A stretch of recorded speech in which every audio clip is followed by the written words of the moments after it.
आज काय भाजी बनवू असा प्रश्न मी मुलांना विचारला असता पटकन त्यांनी सांगितलं, मम्मी आज दम आलू बनव, आमची खायची इच्छा आहे. तर आमची सगळ्यांचीच हे आवडती भाजी आहे.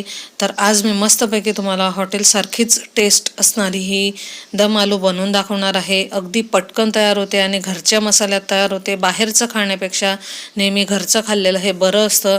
तर नक्की अशी भाजी बनवून बघा. तुम्ही एक भाकरीऐवजी 2 भाकरी नक्कीच खाल, किंवा चपातीसोबत खात असाल तर 1 पोळीऐवजी 2 पोळ्या नक्कीच तुम्ही खाल.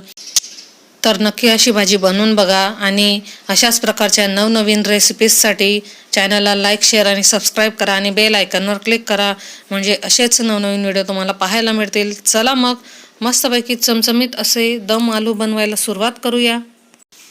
तर इथे बघा, आलू बनवण्यासाठी आपल्याला काय काय साहित्य लागणार आहे, म्हणजे मी काय साहित्य घेतलेले आहे.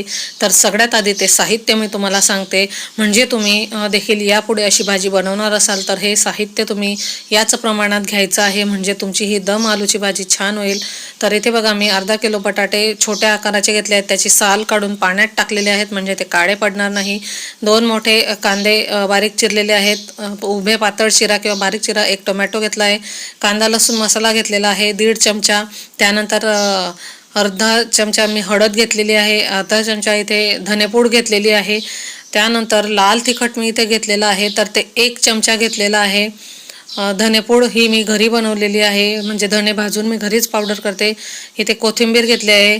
8 ते 10 लसणाच्या पाकळ्या, आलं आणि जिरं इथं ठेचून घेतलेलं आहे. त्यानंतर आपल्याला अमूल बटर लागणार आहे, आणि त्यानंतर तुम्ही कोणताही बटर घेऊ शकता. तेल देखील लागणार आहे. आणि इथे 2 ते 3 चम्मच मी इथे फ्रेश साय घेतली आहे दुधावरची. तुम्ही क्रीम घेऊ शकतात. त्यानंतर आपल्याला हे बघा, हे जे बटाटे आहेत तर ते बटाट्यांना आपल्याला अशा पद्धतीने तुमचं एखादा चम्मच वगैरे असेल, किंवा तुम्ही नूडल्स वगैरे खायला जे फोक वगैरे वापरतात तर त्याच्याने असं टोचून घ्यायचं आहे. लक्षात ठेवा, याच्या चिरा होणार नाही, याची काळजी घ्यायची आहे. फक्त आपल्याला सर्व बाजूने टोचायचं आहे. इकडे मी एका कुकरमध्ये 1 चमचा तेल तापवून घेतलेलं आहे. त्यानंतर यामध्ये मी 1 चमचा जिरं टाकून घेणार आहे.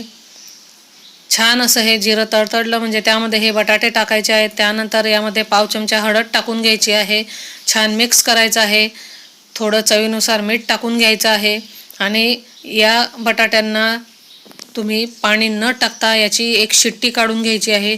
इकडे आपले हे कांदे आहेत आणि टोमॅटो आहेत, तर याचं आपल्याला वाटण करायचं आहे. तर त्यासाठी इथे मी कांदे इथे भाजून घेणार आहे. सुरुवातीला तेल न टाकताच मी भाजते, म्हणजे पटकन भाजून होतात. त्यानंतर मग तेल टाकायचं आहे आणि कांदे भाजून होतील तोपर्यंत आपण दुसरं आपली काही तयारी असते तर ते करू शकतो. तर इकडे कांदे भाजून होत आहेत तोपर्यंत आपल्याला काय करायचं आहे, तर हे आलं लसूण आणि जिऱ्याचं हे वाटण आहे, तर हे आपल्याला नंतर टाकायचं आहे. आता सगळ्यात आधी आपल्याला ही जी साय आहे तर त्यामध्ये हे जे आपले सुके मसाले आहेत तर ते व्यवस्थित टाकून मिक्स करून घ्यायचे आहेत. तर हे बघा, छान मिक्स करून घेतलेलं आहे मी. अशा पद्धतीने साईमध्ये तुम्ही मिक्स केलं, किंवा तुम्ही दही घेतलं तरी देखील चालेल, त्यात देखील मिक्स केलं तरी देखील छान टेस्ट येते. इकडे कांदे अर्धवट भाजून झालेले आहेत. तर इकडे बघा, बटाटे आपले शिजलेले आहेत. तोपर्यंत इकडे आपल्याला काय करायचं आहे, कढईमध्ये मी काय केलं आहे, इकडे तेल तापवलेलं आहे. त्यामध्ये आलं लसूण आणि जिऱ्याची जी काही पेस्ट आहे तर ती टाकून घ्यायची आहे. छान असं हे मिक्स करून घ्यायचं आहे. हे बघा, छान जिरं वगैरे ते आपलं मिक्स झालं आहे. त्यानंतर मी कांदा आणि टोमॅटोचं वाटण करून घेतलेलं आहे ते टाकलं आहे. मसाला भाजताना माझा व्हिडिओ थोडा स्किप झाला होता, ते तुम्हाला दाखवता आलं नाही. त्यानंतर मी वाटण करून घेतलं होतं. आता बघा, यामध्ये हे जे आपण सर्व सुके मसाले साईमध्ये कालवलेले होते तर ते टाकायचे आहेत आणि छान तेल सुटेपर्यंत परतून घ्यायचे आहेत.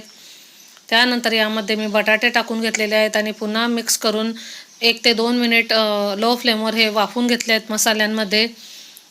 आणि वाफवल्यानंतर मग आपण त्यामध्ये पाणी टाकणार आहोत. तुम्ही बघू शकतात कडेने छान असं तेल सुटलेलं आहे. त्यानंतर मी यामध्ये 1 ग्लास पाणी टाकून घेतलं आहे, म्हणजे आपले बटाटे अजून शिजायला थोडं पाणी लागेल म्हणून. त्यानंतर यामध्ये बघा, बटाटे शिजवताना मीठ टाकलेलं असल्यामुळे मीठ बेतानेच टाकायचं आहे. आणि मस्तपैकी उकळी आल्यावर 5 मिनिट हे शिजवून घ्यायचं आहे. तुम्ही बघू शकता छान अशी आपली भाजी शिजलेली आहे. आणि आजूबाजूला बघू शकतात किती छान अशी तरी आलेली आहे भाजीला. लो फ्लेमवरच हे शिजवायचे आहेत, झाकण न ठेवता. मस्तपैकी आपली दम आलूची भाजी तयार झालेली आहे. तुम्ही देखील अशीच चमचमीत दम आलू बनवून बघा आणि कमेंटमध्ये कळवायला विसरू नका.